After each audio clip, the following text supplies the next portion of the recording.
Hey now, Brawlers, it's time for another Board Game Brawl review with Nick Minahan, sponsored by BoardGameBliss.com.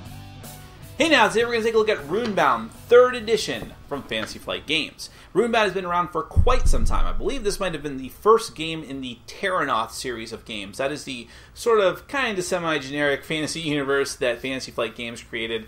Descent is set in there, Rune Wars, Rune Age, the new edition of Battle Lore, and possibly games I'm forgetting. All of them are set in the world of Terranoth, and Runebound, I think, was the first one. And it went through a first edition, a second edition, which had like a bajillion different expansions, and then it fell out of print. But it was still much loved by at least a certain segment of the board gaming community. Some people seem to have objectively hated it, but including some people in my group, apparently.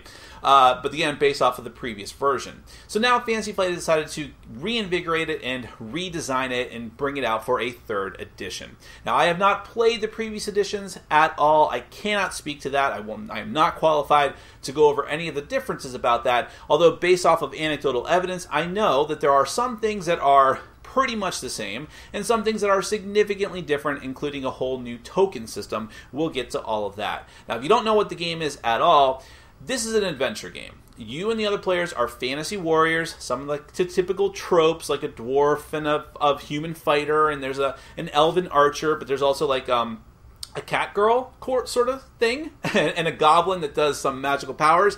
All these different types of characters, and you take control of this character, and you are going around the countryside to different areas of interest and trying to gear up, get loot, get magic spells, get equipment, buy things. You finish all these different quests and missions and adventures in order to eventually take out a big bad boss. There's 2 different scenarios in the game, either a dragon or a corpse king, and when you can defeat that person, at least according to these 2 scenarios, you will win the game. It's, of course, a little bit more complicated than that, and I want to stress one thing here, because when I described all that, you're probably like, oh, you're working together and trying to kill these people? No, this is a purely competitive game. That was the hardest thing for my group to wrap their head around, so I want to make sure we get that clear right now. This is a competitive game where there's going to be one winner. Let me show you how the game is played, then we're going to come back. I'll let you know what I think.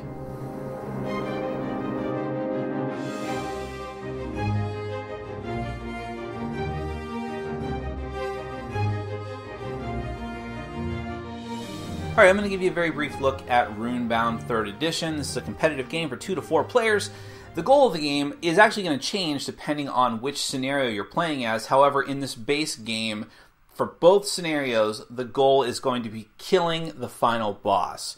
So for instance, one of the scenarios, the one that I'm not going to be running you through for the overview, is the Corpse King scenario. So you'll have this card that you'll put off to the side. It will have some special setup rules, and then on the other side will be the actual combat side for, in this case, Vorakesh, the Corpse King, with his hit points down in the bottom. There's all kinds of modifiers and things that will happen with this card, but your goal is to kill him and be the player that does kill him. Whereas for the one that we're going to show you today is the Ascendants of Margoth, who is a dragon, High Lord Margoth.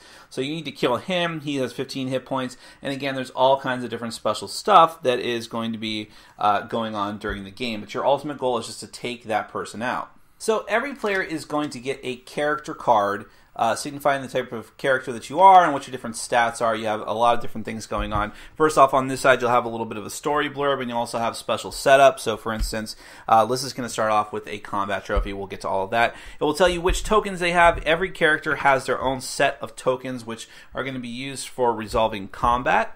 It will show your starting area. So this is a type of area. In this case, it's a shrine, I believe.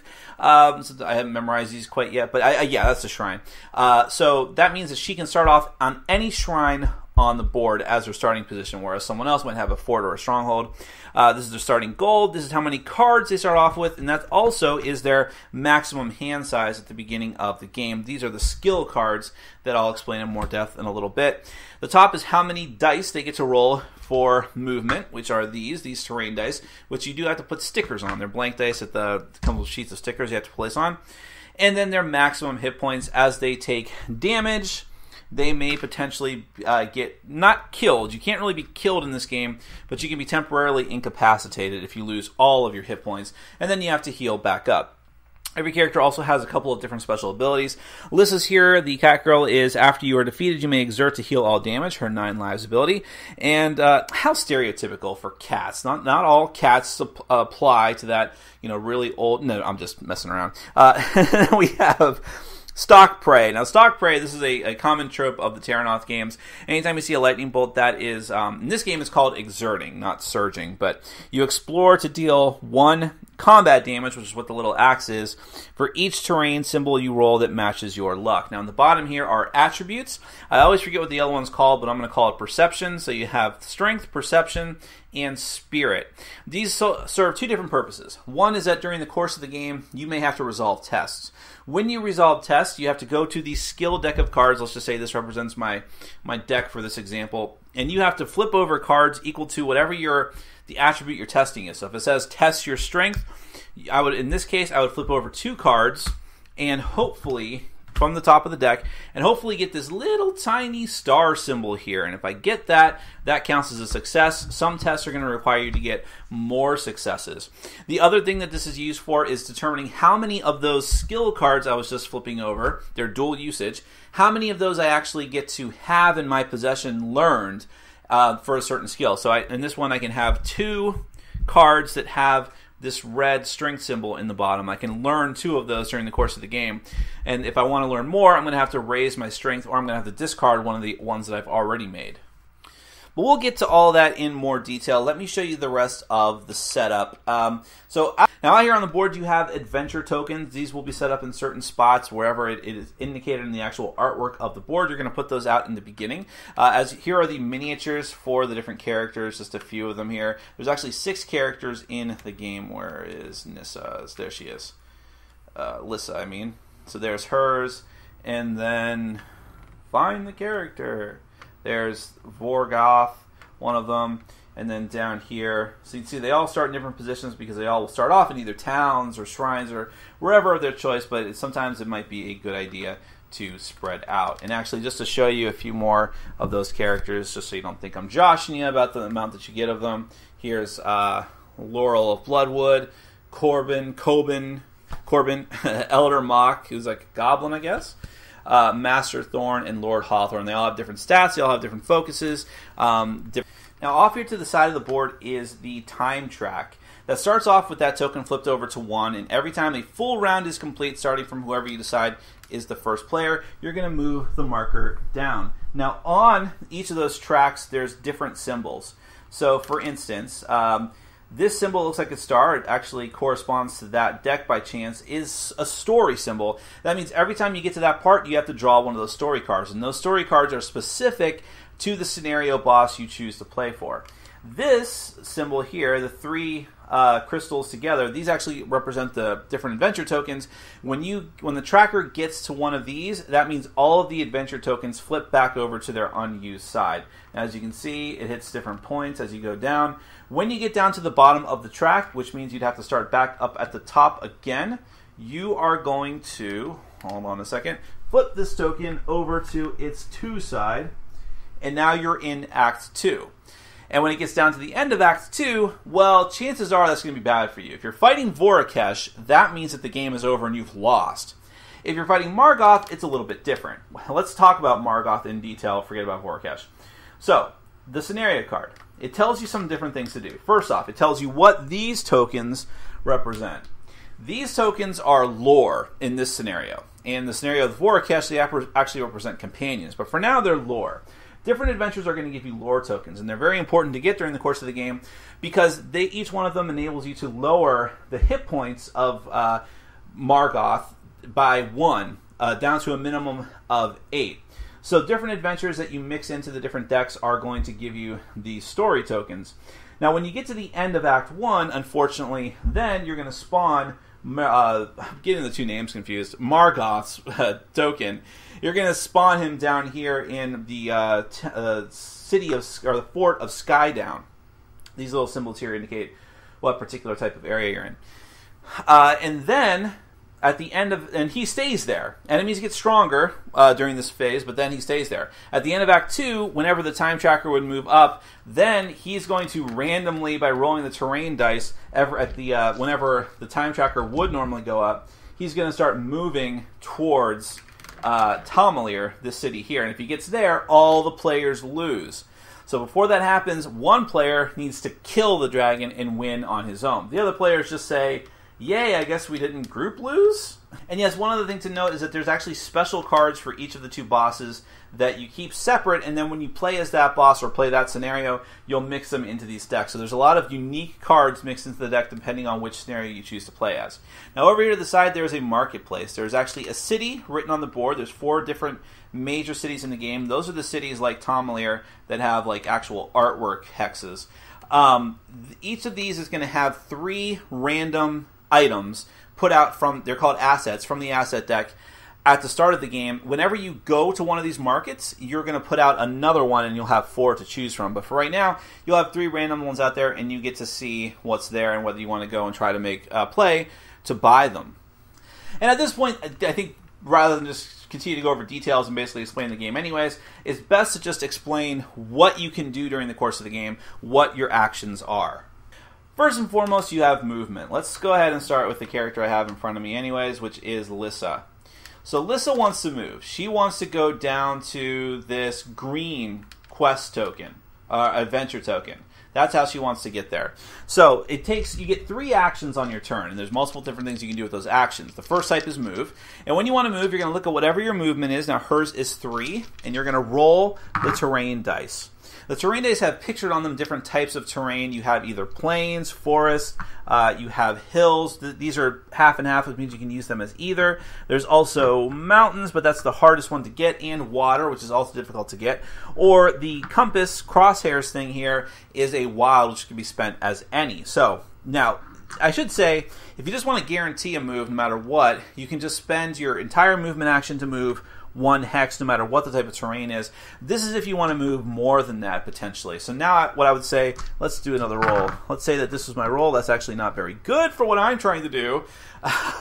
So I might say, well, alright, I'm just going to go here with this plains, and then I can actually use 1 water to cross this river, which is the only way to do that other than spending a wild. And maybe I'll spend this other water to go onto the lake. That gets me at least within 1. Now I can spend another action to move onto that space. Some special movement things, you can use any die you want to move into one of the city spaces or civilized spaces.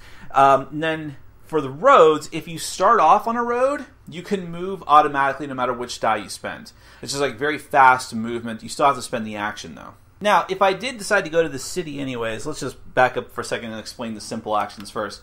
If I did decide to go to the city instead, I would be able, while I'm in one of the major cities, I would be able to do that shopping action that I mentioned before, which is very simply spending 1 action in order to put out yet another asset card randomly from the deck.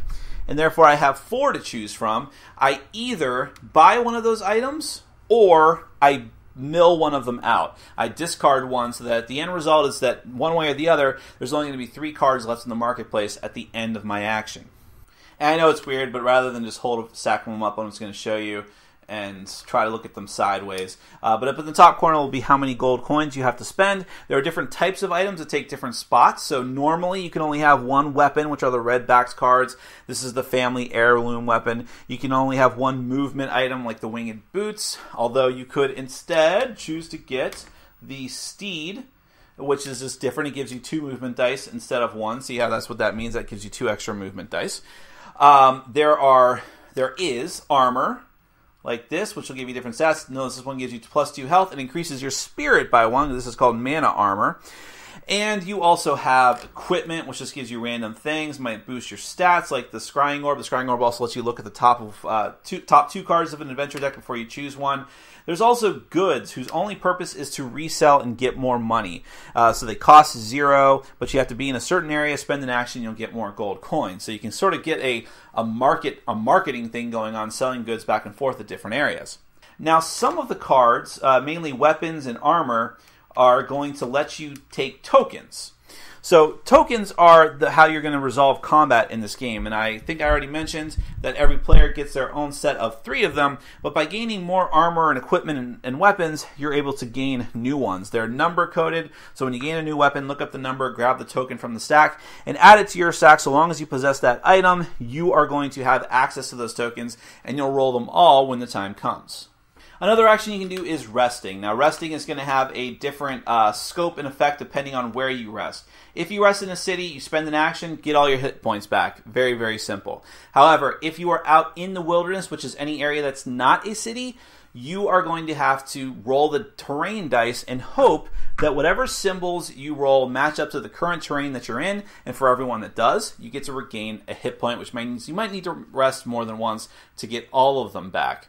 The last thing you can do is train. Train is a way to get new cards into your hand, even if you already have cards. I'm talking about the seal cards, which are these cards with the red like gem on the back. So you start off with whatever your maximum hand limit is, and when you do a train, you will draw your hand limit again. So if my hand limit was 4, I wouldn't draw up to 4, I would draw another 4 cards. But then I must choose out of all those cards I have, the ones I already had potentially, plus the new ones I have, only my maximum hand size to keep. The rest of them are going to get discarded. So you could draw a bunch of cards even if you already have a full hand, just because you might not like your cards. Now, just as a reminder, you also use the skill deck in order to resolve tests by flipping over the cards. I will also mention that skill cards, regardless of what they actually do for you if you choose to learn those skills, can be used for something called exertion. When you choose to exert yourself, and you can do this to reroll a terrain die, you can use it for certain special abilities and so on. If you choose to exert yourself, you can discard one of your skill cards, and then you will get to re-roll a die or whatever it might be. Some kind of special abilities just say, exert yourself to do this thing. So let's go ahead and take a look at some of those skill cards just to give you an idea of what we're working with here. So you'll have these in your hand, and at any point in your turn, before or after an action, you can, if you don't exert them, or if you're not using them for tests or whatever it is, which you wouldn't in your hands, but you can try and learn them. Up in the top corner are these orbs. These orbs tell you which trophies you have to discard in order to acquire this skill. And by the way, I'll tell you right now, trophies are any adventure cards that you have completed successfully or something's letting you take for free. Anytime that they are face down in front of you like this, regardless of what's on the other side, it's a trophy. So you'll earn those during the course of the game. And this card here, the Stalwart, says that you can... Stalwart sounds like an affliction. I mean, Stalwart. If you have 1 combat card and 3 of any other card, that's what the gray orbs mean, you can discard those trophies, put this in front of you, and you get +3 health. This one says you discard one of the Explorer trophies. When scavenging, whenever you rest in the wilderness, you heal all damage. That conflicts with the rule I said before. Lay of the Land says that you learn it for 2, once per combat as a combat action. You can explore, which means rolling your movement dice, and then you can spend X terrain symbols to flip over X of your opponent's tokens, ones that match the terrain you're currently on.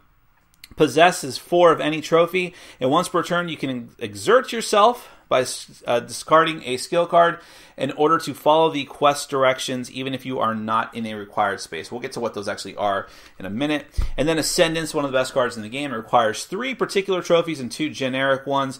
You have 1 additional action to spend every turn, which is great. Now we've done sort of the not minor actions, but easy to explain actions. Let's circle back and talk about one of the most important ones in the game, or possibly the most important one in the game, which is adventuring. Let's get Margoth out of here. So let's say, where are we?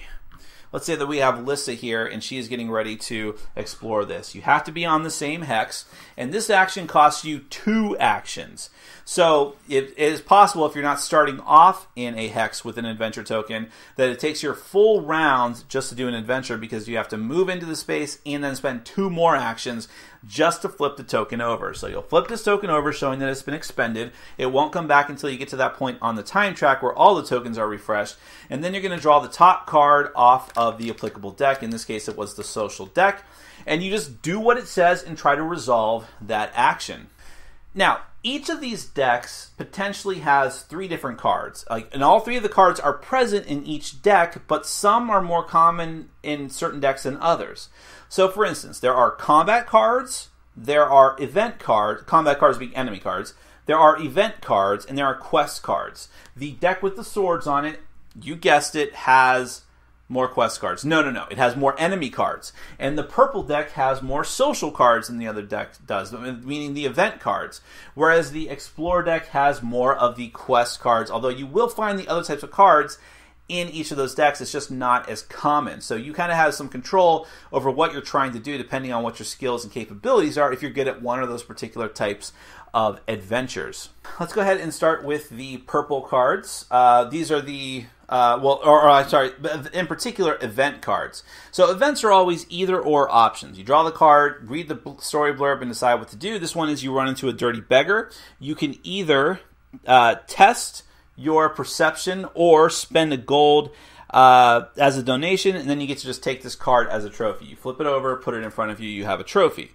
Or you may test your spirit -1 to convince the beggar to take some personal responsibility. Pull yourself up by your bootstraps, you filthy beggar. Learn a skill from your hand that costs at least one trophy, social trophy for free, and then discard this card. So you always have some different options. Now, Rivals is an example, one of the few cards in the game that lets you actually interact with the other players, because otherwise you never interact with the other players, other than you have the capability to trade with them if they're in the same space. But Rivals, you keep this card. You may spend an action to challenge, and anytime you see an arrow, it's an action, to challenge an undefeated hero in your hex. Fight until the hero is defeated or retreats. Whoever defeats their foe or forces them to retreat gains 1 combat trophy. Discard this card. And or you may test your spirit to regain your confidence and take this card as a trophy. There's Heresy. Now, these are actually specific to the Dragon Margoth. Notice he's got his picture down in the bottom. So you have Heresy, where some cultists are affecting you, or Ancient Burial. All kinds of different things. I'm not going to spoil all the story for you. Now, in the Explore deck, the green cards, there are mostly quests, although, again, you can find them in the other decks. Quests you'll put in front of you, and they'll indicate a certain area on the map. You need to go to that area in the map and interact with it as an action, usually. This one says, test your spirit, and I believe that is in Memnara's Teeth, excuse me. And when you're there, this is a success card. So when you spend the action to do that, you need to you need to flip off the skill deck, testing that in order to get as many successes as you can. Depending on how many successes you roll, you are going to be eligible for one of these different goals. You can choose which one you want if you get enough successes. So this one says, if you roll 0 or 1 successes, you get struck by lightning. But if you roll 2, you can channel the storm and gain a bonus trophy. Or if you rolled 3 or more successes, you can speak with the storm spirit and learn a spirit card in your hand for free. Now, this is a bit of a weird test, the Master of Arms. You can spend an action in a stronghold to track an enemy, discard cards from the top of the combat deck. Until you discard an enemy, fight that enemy. It takes 3 damage when you engage it, and then discard this card. Here's a couple of the unique cards for the Margoth scenario. Now, these cards are about exploring. When you explore for these quests, you have to roll the terrain dice and try to match symbols. This one is try to get as many water symbols as possible, but match the symbols, and if you can get a different escalating reward based on that. Let's see, here you need a bunch of hills and a wild, potentially. Lastly, and this is the most complicated part of the game, is combat when you have to fight enemies. You have enemies like the Deep Elf here. First, you have their hit points, the types of enemy. They'll have special abilities. They'll have special things that they can spend their surge symbols on. And I'm sorry, I misspoke earlier. That's going to come back to bite me. Yeah, that does mean surge. For some reason, I was getting confused and mixing up exert and surge. Anywho, sorcerer, which there's just another type of enemy, has different abilities. He has mostly deals with magic and things. You have the Etten. Those, they have all different hit points. They get stronger, weaker, depending on what you're fighting. There's also a reward at the bottom, usually in gold or potential extra trophies. And again, just like with the other quests or adventures, when you defeat the card, you're going to get to take the card as a trophy. You could do that with the quest as well if I didn't make that clear. Here's some of the ones specific to Margoth. You have a Great Dragon. You have a Dragon Hybrid and a Dreadbringer. Are you noticing a theme? So, here's how combat works. First off, the player who controls the monster is the player to your right, so the player to your left can start taking their turn, which I do recommend. You'll take whatever tokens you have, which might be more than 3, depending on how many pieces of equipment and gear that you have. And your opponent is going to take these 5 enemy tokens, which every enemy is going to use. When you get to the second act, they also get this other nasty token that they'll put into the lot. And then you cast, both sides, the enemy and the hero, cast their tokens, which is literally just kind of shaking them up in your hand and then putting them out on the board to see which side, heads or tails, essentially, they land up on. And then, starting with whoever has initiative, which whoever has the most yellow symbols on their tokens is going to take the first combat action, then it's going to go back and forth until both players have either passed or used up all of their tokens, and then you start a new combat round by recasting all of your tokens. Or if one of the other the hero or the enemy is defeated, then the combat will end as well. So what do all of these symbols mean? Well, first off, for the enemies, skulls are damage. Every skull that they choose to use at the same time with the same combat action deals 1 point of damage. Now, shields for either your opponent or the hero or the enemy can cancel out a point of damage. The hero's version of this damage is actually axes, and this one actually counts as 2 axes, but it's not actually an axe necessarily. It just signifies damage from the hero. Now, this symbol is the same thing as the axe for damage, but this specifically counts as magical damage, which might be important to note for certain types of enemies. The wing symbol means that, and the opponent has this too, you can spend that token as your combat action in order to flip over one of your other tokens or to flip over one of your opponent's tokens to its other side in order to maybe negate an attack or keep them from doing something special. The surge, a little lightning bolt here, if you spend one of those, you can enable an ability on either your armor or yourself that allows you to spend surges to do that. Now, for the enemies, they have another thing too called the double up. With the double up, on its own, it does nothing. But you can choose as your combat action to put another token on top of it. And then on a future combat action, you can spend the token you put on top of it, and that token is now double. So in this case, I get 2 damage just for doing that. If it was shields, I'd get 2 shields, and then whenever I take damage, I can spend those 2 shields to block out that much damage. And that's essentially combat. As soon as someone is knocked out, if it's you killing the enemy, you take the card as a trophy, and you'll possibly get some other type of reward. If the hero dies, the enemy goes away. They get no kind of reward for doing that, and the only actions they can take at that point are healing by taking the heal action. There is such a thing for the heroes, by the way, of becoming delayed by certain enemy effects or some other adventure effects. If you're delayed, you put your character down, the next action you spend has to be spending it just to get up. So essentially you just lose an action. The last type of card, I hope, I have to show you is actually the story cards. These are going to be specific to the adventure, the scenario. There's none that are just generic between all of them. There might be things, and you'll draw one whenever it comes up on the time track. This one is Young Dragons, where every player that's out in the wilderness has to decide whether to fight a young dragon or to retreat. Wisdom of the Gods, this is kind of treated like a quest. This is a story quest. Same thing with Margoth's Legacy. These cards will actually go up on the top of the board at the quest track here. You'll put these cards here, and you'll actually denote the spaces they're supposed to be going to with these quest markers, keying into each of those cards. You can go there and interact with the story quests, or common to everybody.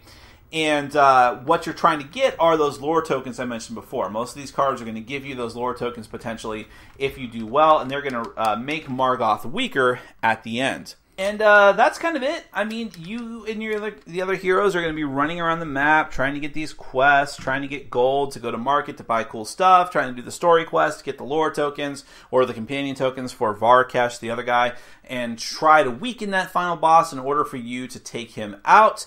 Lots of different adventures and quests and different things that you can go on, but that is essentially Runebound 3rd edition. Let's get to my final thoughts. Alright, well, we'll start off with the components. I like them all overall. I mean, Fantasy Flight does very good games as far as the components go, at the very least. And so, I like the miniatures. I like the fact that there are the 6 heroes, so you have at least those 6 miniatures. And they are the only miniatures in the game. This is not Descent by any means with like a whole pile of miniatures, or Imperial Assault. Although that might come in time, of course. Like I mentioned, the 2nd edition of Runebound had a bajillion expansions. That might end up being the case here as well. But for now, you only get the 6 miniatures. And all the artwork on the character cards and all on some of the other different cards that you interact with, like the enemy cards, all looks really good. I was not expecting that it wouldn't be. You have the dice that you have to put stickers on. That's a bummer. I don't know how else they could have done that without making like super expensive dice or very generic looking dice that just had a color on each side. And I already think that the board looks kind of drab enough, so making it into primary colors would be worse. So I think the stickers, there's just no way to get around it. It's a one-time annoyance. They seem to be pretty sturdy, and they work well, and they're very clear. So everything else pretty much looks good about the game. Thematically, it is pretty thematic. I mean, it's an adventure game. I mean, you'd expect that to be the case, but it is fun going around, and yeah, I like this game. Let's get that out of the way so I don't trip myself up, but we'll get into all the details of that. As far as the theme goes, though, it's fun just going around, and you're gearing up. It feels like you're getting better over time. It does feel like you're an adventurer. It is weird because how many adventuring tales and like role-playing game scenarios and fantasy adventures do you read where there's just like a bunch of interdependent people running around the countryside, never really interacting with each other very much? That's what this is. Before they eventually come together, maybe that has happened, but that's not really going to happen here. So that breaks the theme a tiny bit, but it is cool to if you read all the story bits on the cards, and I recommend that you do that as you play them, the adventure cards. You can get into the theme quite a bit, and I like that the different scenarios make them feel very different, and you have the different cards that you add in to each of the decks, well, not the asset deck or the skill deck, but into the adventure decks, and the own unique set of story cards for that scenario gives it more and more of that flavor. It really does feel like there's this impending doom very specific to that scenario, and I've played as them both, so they both really feel that way. And both of those scenarios are very different. Obviously Margoth's coming, and I think the Corpse King was quite a bit more difficult for us. But the fact that he's like dropping these zombies all over the place, and they give him power at the end, that's a really neat aspect to it. My beef with that, and it is a beef overall with the game, is that there's not enough scenarios. And I know that there's a ton of stuff in the box. I don't want to be greedy about that, but it also feels like there's not quite as much stuff as other big box Fantasy Flight games like this. And the most important thing would be to have more scenario cards. Number of heroes is fine. I'm not complaining about that. And maybe even the number of adventures is fine. There does seem to be a lot of them. You're not going to use them all in a single playthrough. But having more setup scenarios to do, that would have been the key. And I'm a bit disappointed. I know they're coming with future expansions because it is a Fantasy Flight game, but still it's a bummer that they're not here. But overall, I'm pretty happy with the theme and the sense of adventure that it gives you as you go throughout the map. Going on to the gameplay, I was hesitant about this because what I had heard was, number one, super long. Number two, it's incredibly random. I don't disagree with either of those things. This is a very long game, and it is very random. For whatever reason, perhaps because I knew that going into it, perhaps because I was prepared for this to be like a sublime Ameritrash experience, it didn't bother me.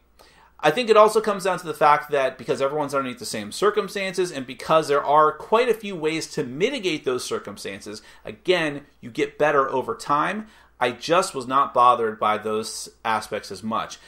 The one problem there could be as far as the time thing goes is that there could be downtime in the game. What you need to do right off the bat, the first time you play, is settle on a system where when two people or one or two people are doing something that does not involve you, but you can go ahead with your turn, go ahead with your turn. For instance, if the player before you is resolving combat with the player to their right, you should be rolling dice and taking your turn. If you can do things like that, the game is still going to be long, but at least turns go quickly, and it feels like there's not a tremendous amount of downtime. Also, the fact that the other players are going on adventures and cool things are happening to them all the time means that, hey, I'm watching the other people play, and I'm having fun watching what they do and seeing what they do and how they react to it. So I never had a problem with the length of the game that much, not as much as other games I might have had a problem with.